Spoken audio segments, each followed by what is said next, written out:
Dripping production that entertains you with meaningful and exciting film comes off with yet another wonderful, exciting and interesting series. Marwan. Faiza. Faiza. Wai tunanin me kike yi ne haka? Ima ina tunanin Nura ne. Nura kuma har yanzu dama baki rabu da wannan mutumin ba. Dole cuta ya ƙici ya ƙi cinyewa domin ta haɗu da shafan miyagun aljanu.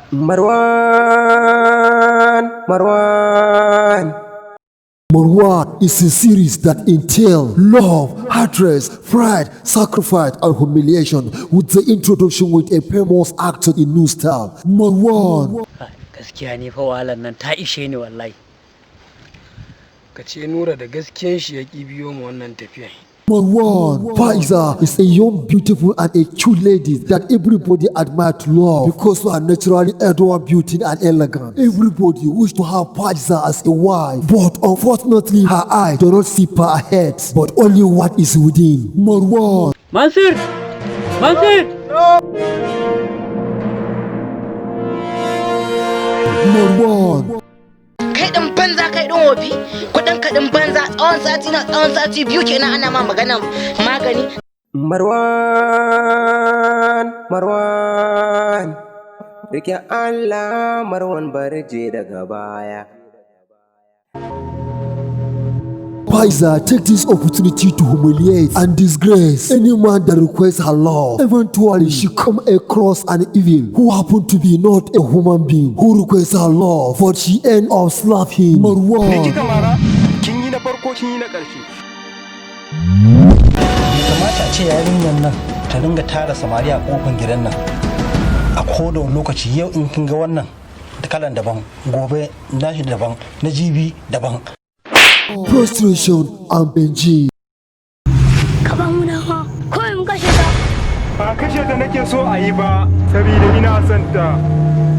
Ina da buƙatar ku je ku ɗan yi mata ƙaramin aiki.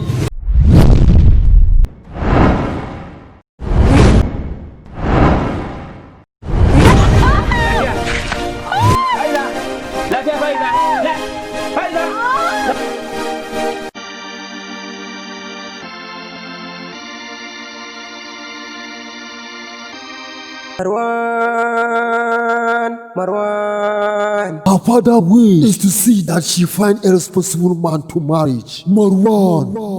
Wato abin da ya sa ne kira ki bayan yanayin tara samarin da kike a kofar gidan nan ba na jin daɗin irin wannan. Sakamakon irin abubuwan da kike aikatawa ya sa fa nake zargin mahaifiyarki ne take goya miki baya. Marwan is a former and leader crafter who inherits Quintin. Even though Faiza do not love him, he intends to sacrifice his life because of her health. Marwan, starring Yusuf Lawal Pro, Nazir Abdullahi Gama, Ilyasu Haruna, Abdul Hausa Boy, Sunusi Abdullahi, Rabiatu Abubakar, Shafa'atu Kainua, Maryam Ashwaria, Maryam Futua, in a case appearance. Marwan, story and screenplay by the most talented young on present time, Ibrahim Kaurabe Panki, producer by the highly intelligent producer, Yusuf Lawal Pro, and directed by the constable director, Abdul Hausa. Marwan, watch and subscribe in Dripping TV channel in YouTube. Coming soon. Rike Allah Marwan barje daga baya. Kai gaskiyar ka karka haɗa ta da ƙarya.